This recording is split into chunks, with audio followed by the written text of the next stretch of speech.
We're rolling back the time to 2017 in June.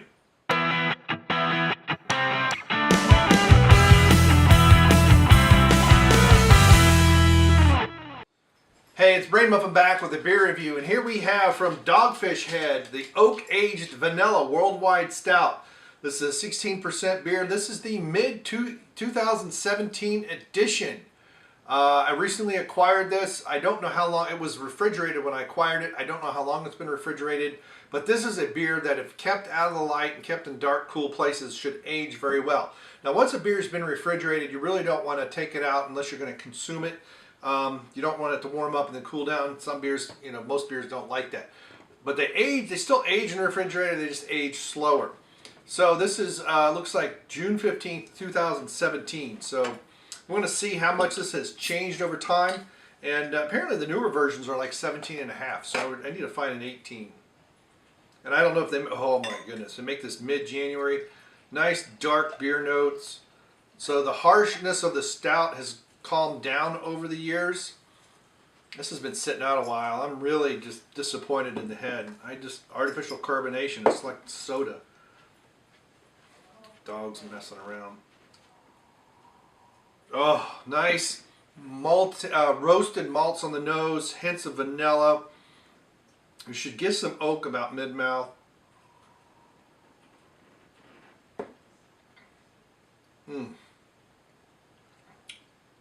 It's very boozy, very warming.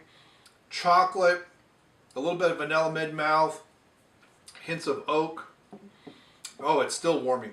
Oh boy, and it's smooth though. It's warming, but it's smooth. 16% alcohol. It's hard to make a beer be 16% and not be slightly boozy. I mean, look at that coloring. Very dark, almost black.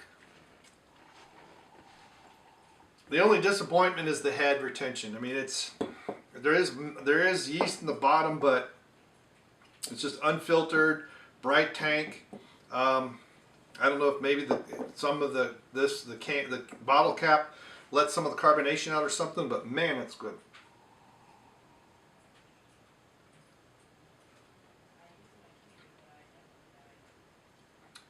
Now this has been sitting out for about half an hour before I had it. Beers like this, well, it's boozy. Oftentimes people have these, they'll get some dark fruit notes. There's a hint of raisin. Just because of the dark malts.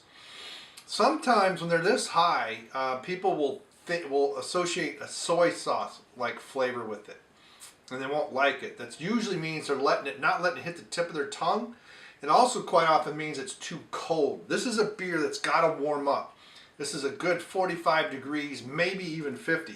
So even though I've had it sit out for a while, it's still kind of cold. Maybe but the carbonation on this is just. It should have a nice half-inch head on it, and maybe it does fresh, but man, it is boozy. It's very smooth. The booziness is kind of building on me.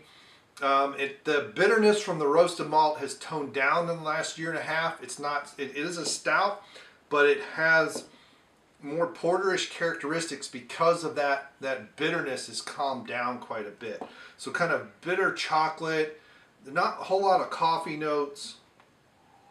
And I don't know if they add vanilla, because quite often when you put these in oak barrels, you'll get some vanilla characteristics from the oak. And then especially if it's been in a good bourbon first, and then they put the beer in the bourbon barrel, you definitely get lots of vanilla. But they show vanilla on here, so aged in oak on vanilla beans. So the alcohol in the beer is pulling that vanilla flavoring out of the beans. And it's noticeable. It's not huge. It's not like it's a vanilla bomb, but you have this nice chocolate and vanilla mixture mid-mouth, and it kind of dances a little bit. This is a beer that you're going to sip. This is a beer you're going to enjoy. This kind of thing, probably, summertime when it comes out in June, maybe it's a bit too warm. But if it's a cool day, or if it's into a fall, or like now it's in the winter, this is a beer you're going to sit around and have with friends. If you're going to be in a social setting.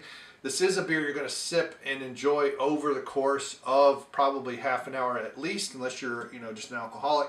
And if you pour it cold, you're going to notice it'll change over time.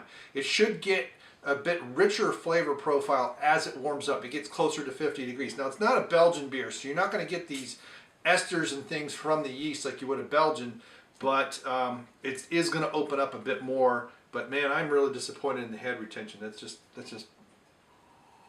saddens me. So, but anyway, but I need to check into this one. This is a solid four and a half. I don't know what this thing was like in 2017 fresh, but it has aged fairly well. And these are the beers that I need to start getting back into aging. I used to do this with stouts from Stone that they don't make anymore. The IRS was one of my favorite Stone beers, but they seem to have moved away. They have some other stouts that do, but they're not. They can't cellar them. But this is a beer that will definitely cellar for 4 or 5 years.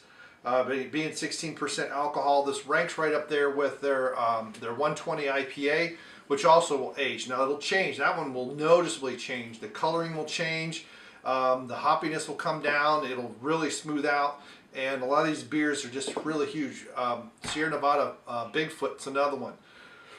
Fresh as a barley wine, is hoppy. It'll take the nailing off your teeth. But after a couple of years, it's very nice, very mellow beer. So there we go. I'm giving this a 4.5, and if I had some vanilla ice cream, I'd definitely drop it in. It would make a good float.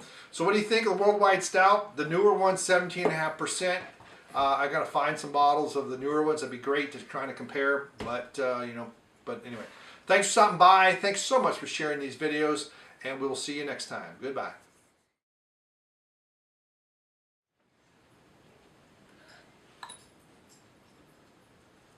All right, so bottled on 6/15/2017.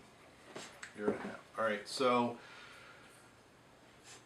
let's see if I can find a 2017. Most recent. I gotta find a recent one.